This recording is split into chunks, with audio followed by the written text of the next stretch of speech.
हादरसानि आयेन आफादनि बुंथिगिरि बिश्वजित दैमारिया बुधबारखालि बाक्सा जिल्लानि तामुलपुर साब डिभिजननि जुथुमसालियाव गुबुन गुबुन बिफाननि मावख'गिरिफोरजों खामानि मावनायफोरनि सायाव खौरां लायो। बे बिथिङाव खौरांगिरिनि सिगाङाव बिथाङा ओरैबायदि बुङो। मैं आज प्रथम तामुलपुर अफिशियली ইয়াত এটা কাৰ্ডছি ভিজিট কৰিছোঁ আৰু আজি সিভিল এছডি অফিচত সকলো আমাৰ বিষয়াসকলৰ লগতো মত বিনিময় কৰিম বুলি আজি আমি বহিছিলোঁ। গতিকে এইখিনি কথা আৰু মত বিনিময়ত বিভিন্ন বিভাগবিলাকৰ ক্ষেত্ৰত আমাৰ যিবিলাক ৰাইজৰ কাৰণে জনসাধাৰণৰ কাৰণে যিবোৰ আঁচনি সেই আঁচনি ৰূপায়ণবিলাক কিমান আগবাঢ়িছে আগবঢ়া নাই সেই বিষয়েও আমি কথা পাতিলোঁ। গতিকে সকলো বিষয়াসকলে আমাৰ গোটেই নিজৰ নিজৰ ৰিপৰ্টবিলাক দিলে আৰু বহুতখিনি আমাৰ কৰিবলগীয়া আছে আৰু সেই ক্ষেত্ৰত আমাৰ বিভাগীয় যিখিনি আমাৰ বিষয়াসকল আছে ইয়াত তেওঁলোকক আমাৰ ওপৰৰ পৰাও যথেষ্ট সহায়ৰ প্ৰয়োজন আছে কিছুমান ক্ষেত্ৰত। তো এই গোটেই বস্তুবিলাক আজি আমি জানিলোঁ। গতিকে আহি থকা দিনটোত নিশ্চয় আমাৰ যিখিনি ইয়াত বিভিন্ন বিভাগৰ দ্বাৰা আমাৰ তামুলপুৰ সাব ডিভিজনৰ কাম কাজবিলাক কৰি আহি আছে সেইবিলাক এইবাৰৰ পৰা আমিও বুজি পালোঁ। आयेन आफादनि बुंथिगिरि बिथाङा आयेन आफाद सामलायनायनि सोमोन्दैआव गावनि रोंगौथि मोननायनि बिथिङाव ओरैबायदि बुङो। তাতো দক্ষতা অধ্যক্ষতা কি কয় কোনো কথা নাহে যে আগৰ পৰাই সেইটো চলি অহা এটা পৰম্পৰা।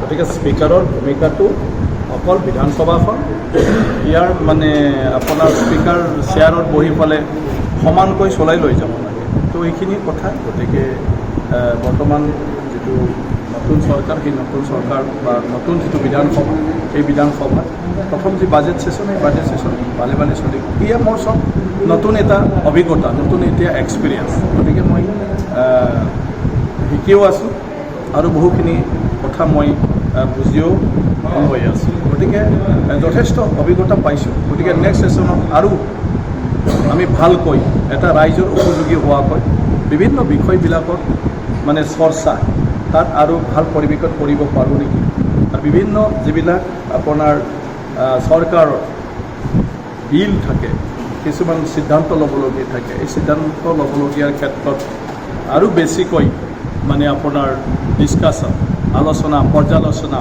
ইয়াৰ সুবিধাটো আৰু দিব পাৰোঁ নেকি যাহাতে যিটো সিদ্ধান্ত হয় ইয়াত ৰাজ্যৰ কাৰণে আৰু ৰাজ্যবাসীৰ কাৰণে ভাল হয় বা এইটোৱে মোৰ প্ৰচেষ্টাত আছে। बुंथिगिरि बिथाङा बरनदि दैमानि हा खुरखानायनि बिथिङावबो खौरांगिरिनि सोंनायनि फिननायाव सोरखारा राहा लानायनि बिथिङाव ओरैबायदि बुङो। এই ক্ষেত্ৰত চোৱা আমাৰ দুটা কলপীয়া আছে ইয়াত বিভিন্ন বিভাগত।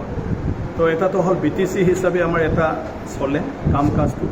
এটাতো ৰাজ্য চৰকাৰৰ পৰা বিভিন্ন স্পেচিয়েল আঁচনি থাকে যি আঁচনিটো BTC এৰিয়াটো আপোনাৰ কি কয় কাৰ্যকৰী কৰা হয়। গতিকে পীযুষ হাজৰিকা ডাঙৰীয়া আমাৰ তামুলপুৰ অঞ্চল অলৰেডি ঘূৰি গ'ল আৰু ঘূৰি গৈ পেলাই তেওঁ বুজ ল'লে চবখিনি আৰু বুজ লোৱাৰ পিছত তেওঁ আমাৰ বিষয়াসকলক কিছু উপদেশ তেখেতে দি গৈছে। গতিকে মই ভাবোঁ যে তেখেতৰ উপদেশ মতে এতিয়াৰ পৰা উদ্যোগ লৈ কাম কৰি গৈ থাকিলে আমাৰ গৰাখহনীয়াৰ যিটো সমস্যা এই গৰাখহনীয়াৰ সমস্যাটো সমাধান হ'ব।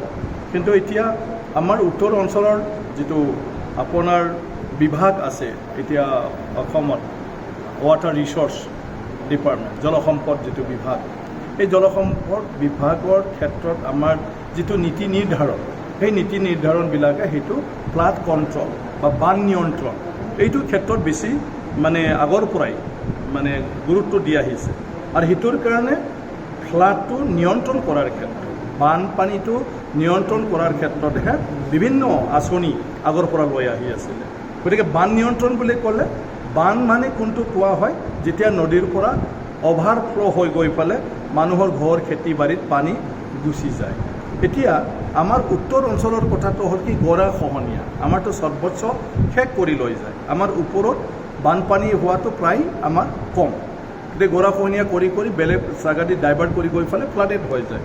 গতিকে সেইটোৰ কাৰণে এতিয়া বান নিয়ন্ত্ৰণৰ কাৰণে আমাৰ চৰকাৰখনে এটা কিবা লৈছে বৰ্তমানৰ চৰকাৰে যে গোটেই মাথাউৰিবিলাক ভালদৰে কৰি লৈ এই মাথাউৰিবিলাক ৰাস্তা হিচাপেও ব্যৱহৃত হ'ব যাহাতে সেইটোৰ ওপৰেদি গধুৰ যান বাহন চলি থাকিলে মাথাউৰিটো টাইট হয় তো সেইটো পাৰ্পাছটো হ'ল যেতিয়া পানী অভাৰফ্ল' হৈ আহে যাতে মাথাউৰিত বাধা পাই পেলাই সেইটো নদী দি আকৌ বৈ যায় যাতে গাঁৱৰ ভিতৰত খেতি বাতিত পথাৰত যাতে সোমাব নোৱাৰে কিন্তু আমাৰ অঞ্চলটো হ'ল কি আপুনি যিমানেই ডাঙৰ মাথাউৰি নিদিয়ক যিমানেই ৰাস্তা নপৰক news desk inside NE Bodo